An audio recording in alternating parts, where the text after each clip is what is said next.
पक्ष में स्त्रियां क्या तर्पण कर सकती हैं या श्राद्ध कर्म कर सकती हैं, नहीं कर सकती?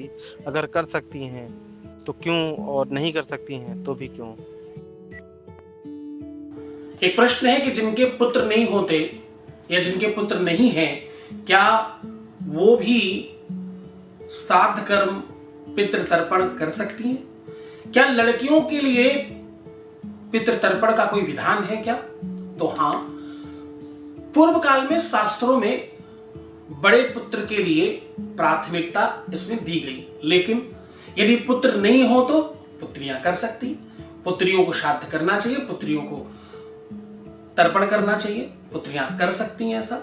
महाभारत अनुशासन पर्व अध्याय नंबर 104 में लिखा और बड़ी स्पष्टता से लिखा, बहुत तरीके से इस बात को कहा और बहुत पुरजोर तरीके से इस बात को उठाया।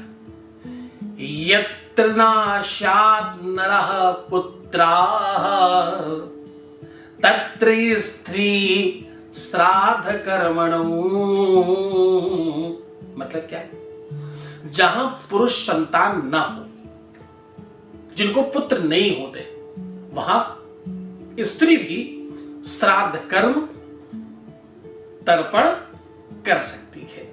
ये बड़ी सीधे सीधे शब्द में कहा गया। प्रमाणों के आधार पर जो शास्त्र कहते हैं, जो शास्त्र सम्मत है, वो करना चाहिए। पुत्र और पुत्री में कोई भेद नहीं है। पुत्र और पुत्री दोनों ही एक ही कोख से हैं। पूनाम नरकस्त्राणाम त्रायते सपुत्रा, पूनाम नरकस त्रीनाम त्रायति सपुत्री। तो दोनों का मतलब बहुत सिमिलर है, दोनों का मीनिंग बहुत सामान्य है, एक ही जैसी बात है, खास अंतर। विष्णु धर्म सूत्र अध्याय नंबर 22 में लिखा, मैंने आपके लिए निकाला क्योंकि ये बहुत महत्वपूर्ण बात है। कुछ कुतर्की इसमें कुतर्क करने लगेंगे तो उन कुतर्कियों के लिए आपको जवाब दे रहा हूं। पुत्रा भावे पुत्री व भातृपत्नी व श्राद्ध कुर्यात्। यदि पुत्र ना हो, पुत्र का अभाव हो, तो पुत्री या भाई की पत्नी अथवा आपकी अपनी पत्नी भी श्राद्ध कर्म कर सकती है। उसको यह अधिकार शास्त्रों ने दिया हुआ है। श्राद्ध कर्म करना कोई दूषित कार्य नहीं है। उस भावनात्मक भाव का ओतप्रोत होना है जिसमें उस भावना को सर्वोपरि रखा गया है। याज्ञवल्क्य स्मृति अध्याय नंबर 1 श्लोक नंबर 217 में लिखा है। इसी संदर्भ में, इसी विषय पर पुत्रियों को इतना कम क्यों आंका गया है, उसका कारण है पढ़ा नहीं गया। साफ साफ लिखा, अपुत्रस्य तनुजाताः पुत्री पिंडम ददाति वै सा च पिंड प्रदानाम सर्वपित्र भिरर्चिता। ऐसा लिखा है। यदि पुत्र ना हो तो पुत्री पिंडदान भी कर सकती है, अंतिम संस्कार भी कर सकती है।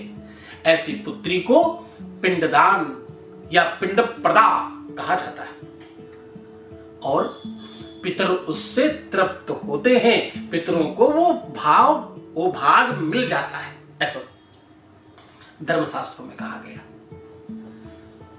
पुत्र और पुत्रियों को बराबर अथवा परस्परता में पुराणों ने कोई कमी नहीं रखी। पुराणों में इसमें कुछ भी कम नहीं लिखा, न पुत्र को कम बताया न पुत्री को कम बताया। गरुड़ पुराण पूर्व खंड अध्याय नंबर 19 में लिखा, क्या लिखा? बोले श्रद्धा श्राद्धया, बोले श्रद्धा अथवा श्राद्धया कुरुते यत्तत्तु कन्या वा विधवा स्त्रिया पितॄणां तृप्तिदं प्रोक्तं न तत्र विधिरिष्यते।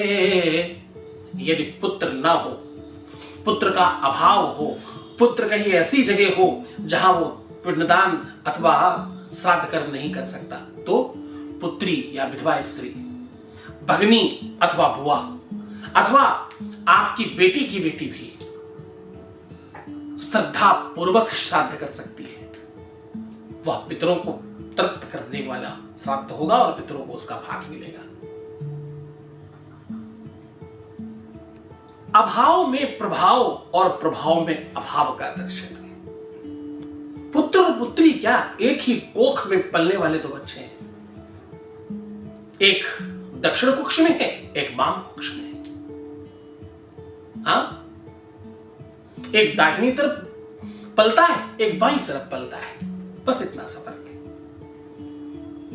शास्त्रों ने श्राद्ध और तर्पण में पुरुष वंशज को प्रधानता कहीं कहीं ज्यादा दी है थोड़ी, लेकिन इसका मतलब यह नहीं है कि उनको ही दी है। कहीं वह निषेध की हुई स्त्रियों को भी बराबरी देते हैं। महाभारत, विष्णु, धर्मसूत्र, याज्ञवल्क, स्मृति और गरुड़ पुराण सभी में स्पष्ट उल्लेख है कि यदि पुत्र ना हो, पुत्र के अभाव में पुत्री भी, भ्रात पत्नी यानी भाई की पत्नी भी, अथवा विधवा स्त्री भी, अथवा बेटी की बेटी भी श्राद्ध से तर्पण करे, श्रद्धा से तर्पण करे, श्राद्ध कर्म करे, पिंडदान करे, तो पितरों को प्राप्त होता और तृप्त करता है। अतः पितृपक्ष का सार भाव लिंग भेद नहीं है, श्रद्धा भेद है। तो पूरी श्रद्धा से आप श्राद्ध कर्म कर सकती हैं।